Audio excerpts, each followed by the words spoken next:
some of my high priority issues are bridges, and I've got 3 or 4 bridges that are in dire need of total reconstruction. Welcome to Everything Real in Fredericksburg. From local government to economic development and real estate. If it's happening in Fredericksburg, Texas, we talk about it. Now your host, LeeAnn Bailey.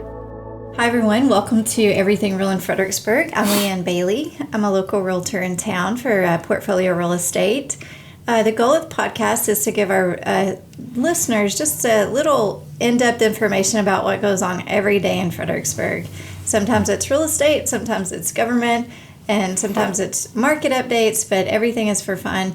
And the other goal is to meet some of the characters in town. So this morning, I have Commissioner of Gillespie County, Dennis Neffendorf. Good morning, Dennis. How are you? Good morning. Very good. Thanks for being here. Yes, ma'am. We were both saying allergies are getting us this morning, so bear with us as we attempt to recover from yesterday's, or not yesterday, but this weekend we had a lot of rain.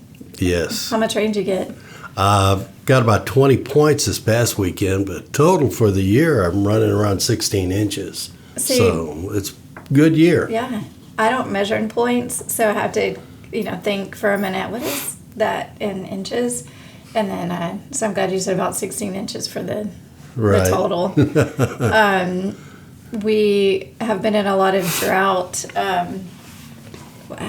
processes, I guess, around here, preparing for the long dry summer, so a lot of that rain was really nice this weekend. It was. I don't like this high temperature. the humidity that comes with that comes with it. Does it frizz up your hair? Is that your problem? I don't have to worry about my hair frizzing. It must be nice. Well, so you're a commissioner for Gillespie County. Yes, How long ma'am. have you served in that role? I'm on my second term, my 7th year. Nice. That's a long time. It seems like it just yesterday you're elected. There's some days that get long. And so I just said elected, so that is an elected position. Yes, it is. You run for... I've run twice, yes, ma'am. And you won twice. Yes. Good for you. So you're a local boy. You grew up here. Yes, I did. Moved away and came back. Yes. Tell us a little bit about that. Well, let's see. As you said, I grew up here. I got real involved in agriculture, 4-H, FFA, and I stayed connected with that. I got real heavily involved into soils and soils judging and got real interested in geology and those kinds of things. And I built my career off of that, got several degrees, and it's given me the opportunity to move to a lot of states, a lot of countries. I've been in over 40 countries and get to work with soils and desalinization. And it's been a good, exciting career and got to know a lot of interesting, good people. People that farmers and work with the soil normally are pretty good people. Well, I'm an old farm girl. Oh, really? I grew up on a cotton farm in Slacker County, and so... people always say, well, like when I went to school in Lubbock, they're like, how did you manage living out in Lubbock? And I'm like, well, I grew up in the middle of a cotton farm, so I didn't know any difference. So, but a lot of that speaks to me as far as soils, and you said desal and things like that. That's a lot of important stuff that we do to try to use some of our water that's got a lot of salts and different minerals in it, I would guess. Yes, ma'am. And everything else that goes with it. Well, I brought you here today because you're kind of in one of the busiest areas of the county, and I think people are interested in knowing what's going on. And by the busiest side, I mean that 290 East Corridor. Tell me a little bit about your jurisdiction and what you do every day as part of a county commissioner's job. Oh, yes, ma'am. Sure. My precinct is Precinct 3. And the easiest way to boil it down, I've got most of the Pedernales River, and I've got most of the bridges. I've got most of the soil, hence I've got most of the vineyards. Yeah.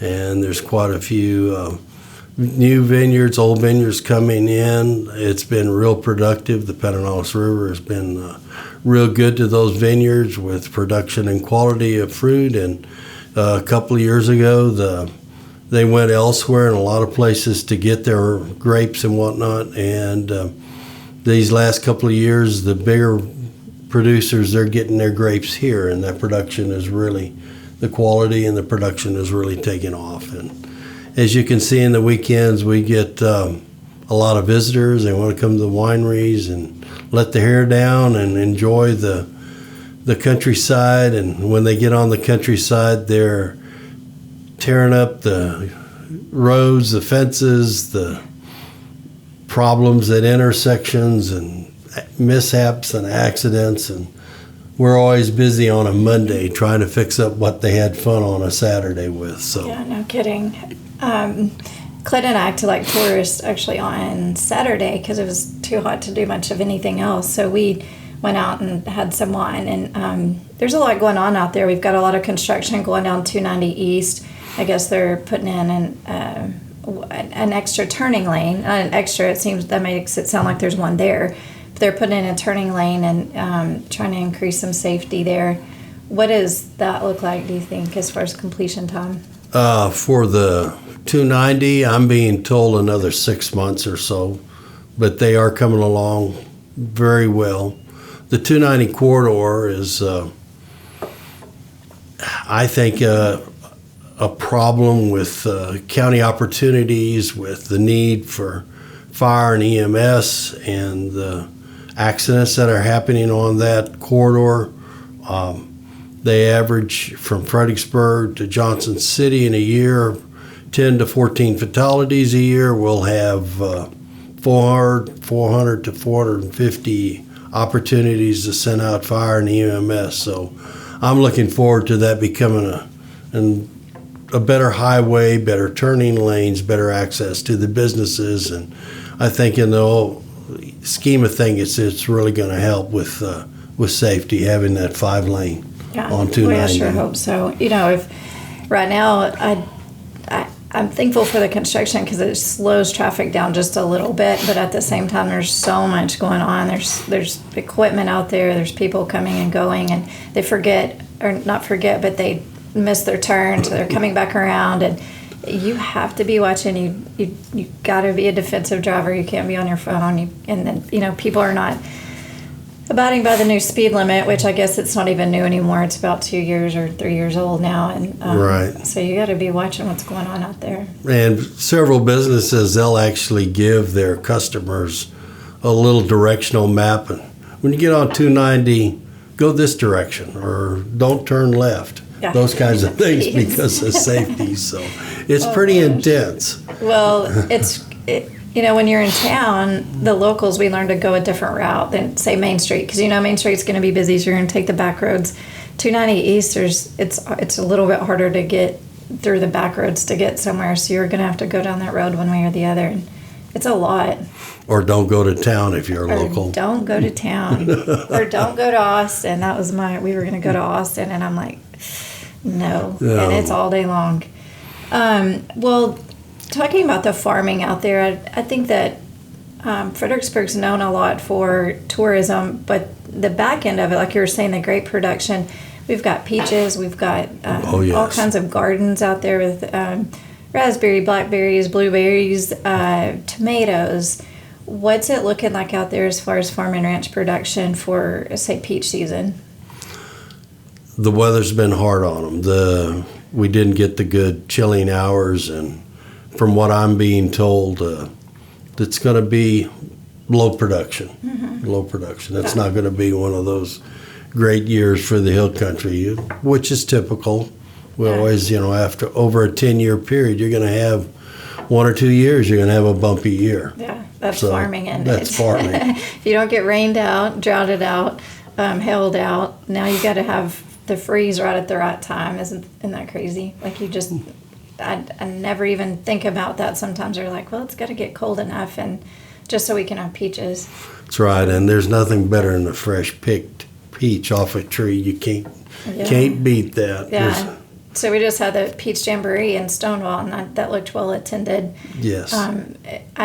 My daughter went, and she said, "Mother, it was so hot and steamy." So I feel bad for the folks that were there. Not bad, but I mean, it's definitely been more humid here than lately. Yes. With the rains. Let's talk about commercial development out there. There's a lot going on. I know you're talking every day with businesses that may be coming in or expanding or existing. there's a lot of concern about the stress on water usage in those areas.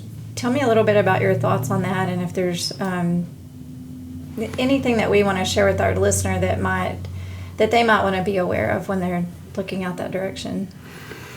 Well, the good thing with water is we have the Pedernales River, you have the soil, you have the water, and we've got the underground water district. And that's where my mind goes when we talk about water conservation and the concern with water and the proper use of water, that we don't just necessarily waste it and those kinds of things. It's on those monitoring wells and underground water district with Paul Tiber and his staff to watch that water, release those permits in a timely fashion, but also watch the use of it. And we're just now seeing some of the first restrictions that we've ever had on permitting that has come on some fairly large developers. And not going to say they were happy, but they listened and they're working with us because they understand how precious that water can be, particularly if we don't have it. Mm-hmm. Yeah, growing up, we always talk about good neighbors. Fences make good neighbors, but I think these days water conservation always makes good neighbors, because if we all use too much, then nobody benefits at all. And that Ellenberger aquifer we know is just in Gillespie County, so we're not sharing, with San Antonio or anyone else, but we've got to be mindful and conserve what we have and give those aquifers time to what is the word, regenerate, or I'm trying to think of my Clinton Bailey hat, what that word is. Give it time on the weekends and during the week to fill back up and recoup. What else in the county, aside from that 290 corridor, is going on that maybe we might want to know about? Well, some of my high priority issues are bridges, and I've got 3 or 4 bridges that we're in dire need of total reconstruction. We've been working on Feaster Bridge now for 7 years, and with the current administration, we're moving forward in trying to get those easements acquired and getting that bridge built for the safety of the 90 plus families in that region, the school buses that go on that road, and just overall safety getting on to 16, which is very important. Currently, looks like there's been a release after, again, 7 years with Gellerman, and we've had fatalities on Gellerman Bridge, and that's over there by Vogel's Orchard. And they're going to look at August to start construction on that. I know the peach producers are going to be happy that they've waited, past peach season, because that's a big route. That's one of the heart of the peach orchards in the county is right in there, and start on that bridge and realign all that up and make it more safe for not only the local users, but when people come to visit and whatnot, and to try to make it an overall safer place. Got several others. We got Morris Ranch, that bridge done here a couple of months ago, and the biggest thing with all this traffic that you can see when you have a lot of tourists over the last 5 to 7 years, the edge of the county roads, they're disappearing. We're losing 2 to 4 foot on each side, and it's just because of the intense amount of traffic. So we have a lot of folks visiting that are using and wearing out these roads, and so we got to take care of them. Yeah. And as that grows, the businesses will grow, and some of the huge wine storage facilities, they're having an impact on a lot of roads and areas of the county that 5 years ago they were just little sleepy hollows, and nobody was back in those back roads. They're there now, and they're visiting, and the bicyclers are here, and that's a big safety issue on the road, and those kinds of things. I can just go on and on. So well, the bridges, what is the cost to do a bridge, and what's the estimated time? It's a big project. It sounds like it's minor, but it's not. The bridges start around $1 million. And on the Pedernales, you want to make sure that you have a state-approved bridge. And why do we do that is, one, because you want to have a 20-foot span to handle the flooding and the use of that water when it runs down the river, so to speak. But you also want to have safety involved, and we're other or second views of engineers that watch those bridges, and every year to 2 years they go over about 19 of my bridges and they check to make sure the nuts and bolts are tightened and the concrete's doing fine and that we're doing the right kind of things underneath the bridges and not allowing bad things to occur that would cause deterioration of the bridge. So it's a overall process, and we've hired our first county engineer, and I am very excited about that because she's going to enjoy a lot of new designs on bridges that I'm going to give her. Yeah, you're going to put her to work. You probably have a long list. Well, I remember when Wimberley flooded and that bridge collapsed. That was a huge ordeal, huge. And I know we can't always predict or keep that from happening, but that was a huge collapse in bridges, and so I'm glad that you're working on your list. That's a you sure don't want to go across a water crossing or a bridge if you can't see the bridge or see the foundation where you drive. In the hill country, we get these flash floods, and they can be have a heavy impact. Well, I will say too, aside from the bridges, y'all have got a lot of paved roads in the county, and coming from West Texas, there's not a lot of paved roads out in the county, a lot of cliche roads, and so it was nice to come here, when I'm out showing property, knowing you can get down to your property on a paved road, on the county road side of it. And I know there's a lot of the rural subdivisions, you guys have standards for road building and stuff like that, and that's huge because it keeps it's a quality of life thing for me. It is, and the wind erosion, particularly matter 5 and 10, and breathing that fine dust and the way it covers the countryside, those paved roads are of great value. Yeah, I just saw the other day on 290 a turn in. It's got a cliche road, and the middle of the tree down is solid white from that cliche road.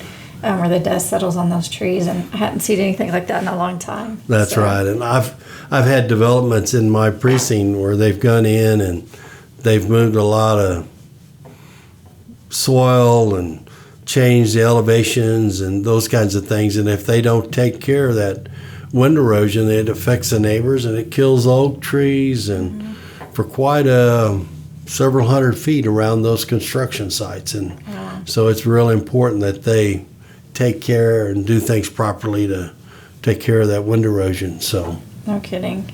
So are you guys coming up on a budget season, or when does the county start talking about their budget? And June 26th, 9 o'clock. We start. It's that time of year to get on budgets, and we'll start working on that. And we run through all the departments and sit down with them with their budget needs, and also try to develop a scope of where we want to be a year or 3 years from now with each departments, and try to deal with the growth and those kind of exciting things that are happening. Yeah. So would you say kind of fire and emergency and roads are kind of y'all's priorities right now, or is there other topics that really rank up there high? I think that some of the top priorities are obviously going to be the sheriff's department, his budget. The second is fire and EMS has got to be a very, very high priority. We're going to have to do some different things and deal with the heavy amount of mishaps and accidents and EMS and concerns that we're having, like on 290, and deal with that. I think that's going to be a real high priority. And then a third part of that is keeping the transportation infrastructure good. But we've got quite a few departments. I think there's 20-something departments that we work with. So Sure. not trying to downplay any of Right. those others. No, I so know. And you they're know, I had very already, valuable. Yeah, I'd already forgot about the sheriff's department. Unfortunately, in my little brain, when I think about all the other things, that I forget we have a sheriff's department under that county budget. And That's right. so the ever popular topic around here is short-term rentals. And so someone had asked me not very long ago about, well, do people in the county pay taxes on short-term rentals? And the answer is yes. There's a hot tax, and you guys get part of that. Yes. Tell me a little bit of what you know about that. What do I know about that? Yes, we do have short-term rentals. We have considerable funds with hot tax funds, which is a yield from the use of those short-term rentals. We're currently, I understand, legislative-wise, they're looking at with RVs and being able to tax them as short-term rentals. If currently we just do that if they're connected with a cabin or house or whatnot, but we're looking at trying to broaden that. But I think that's real important with the short-term rentals. And it's just like everything else. It's like we do our income tax. It's a voluntary, honest type of thing when you turn in your short-term rental tax. And I'm sure some of the folks are a little, tight German when they write out that check and those kinds of things with taxes. But that's all part of the system and trying to get integrity throughout the system. Well, for the buyer or the folks listening that might not know, we do have a lot of RV, I'm going to call them communities, going into the county, and so that it will be interesting to see if that becomes a short-term rental type of taxation or hot tax. And hot tax is hotel occupancy tax, if folks don't know about that. And so with the recent development of RV spaces, and sometimes they're long-term, people live there full-time, and sometimes people are just visiting, so it'll be interesting to see how those play out. And the numbers, they're taking over. That's what we've got coming into my precinct is RV sites and what RV sites bring with the use of the water, how they play on the weekends and behave, and all those kinds of things.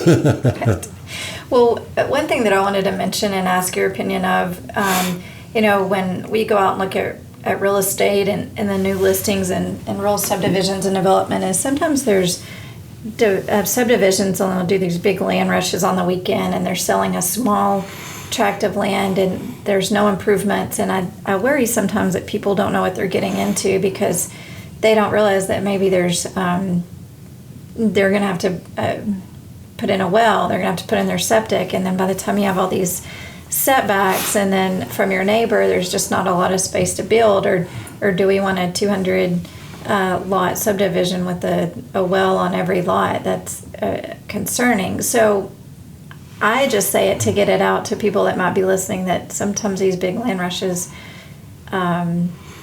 you need to know what you're getting into. Do you see a lot of that in your precinct? Yes. It's amazing. There'll be some of these developments are rather large. They do national advertising, and they sell all these 200 to 400 lots in a day. And people come, they excited about being in hill country. They don't step or think through the process of what you just said with the septic, the water, the use of those facilities, the density, and a lot of that development is coming under condominium rules, and so the county doesn't have a lot of control, management over those. But when it comes to septic and water, we do. But we're dealing with those, and the people are coming. Yeah, I think it's unfortunately it's a lack of knowledge on the buyer's side of things, and they're very excited to come in and own a little piece of land, and it's usually pretty affordable for folks, and really stresses me out, I'll tell you that. Because they're going to have an impact. Yeah. And they are having an impact in my precinct. Yeah. There's a lot to land ownership that our buyers should know. And as realtors, we need to be sure we're putting that information out. But I'm glad that there is some management of improvements as far as septic and water. People that generally live in town may often forget where their water and comes from and where their septic goes, and they don't always realize that's not built in when you're buying a piece of property like that. Yes. I have a lot of buyers that'll come in sometimes and say, we just want 1 acre in the county, and I tell them you're not going to find that unless it's one of those land rush type of deals, because the reality is it just doesn't all fit that way, and the county's done a really good job of trying to keep property from being divided in less than 6, 10. Yes. I think 10 is kind of a sweet spot, but to maintain the integrity of the land and ag use and stuff like that. So I do appreciate and value that. I think that's important. It's important. And then the other side of the equation, there's private landowner rights, and you own this piece of property. You have that Sure. right to sell that piece of property for XYZ, and it's happening, and it's high dollar, and it's a lot of money moving through the county. Yeah, it's funny because you get that, well, it's our right to do what we want, and then you have people going, well, why didn't the county manage that? Why didn't the county take care of that? Why did they allow this? And so, bless your heart, I know that you have a fun job there navigating and I guess juggling those opinions and perceptions. Right. I appreciate your position with the county, and I know being a commissioner is a lot of work. I want to ask you a couple of questions about you and who you are and your family. Clint Bailey kind of stole this from me one day, I think, when he said, what do you love about Fredericksburg? I want to know what you love about Fredericksburg, and I want to know, what does your family do when you're not busy building bridges and stuff like that? Let's see. What are some of the things that your family always does that you just, or maybe you don't have something always, but I know we kind of go through different times, but what are some of the memories you have from when you were growing up? Oh, here in the hill country? Yeah. DOS school closings, those kinds of things, family reunions, getting together, having a barbecue and playing baseball. I loved baseball when I was a kid, and Nice. had a lot of good friends, and we did what redneck boys did 50 years ago. So. Yeah. Fish and run around barefoot. And, That's right. So did you grow up in Dawes? You went to school in Dawes? Well, that's where my family. I grew up in Fredericksburg, Okay. so my family's from Dawes. So. Nice. Yeah.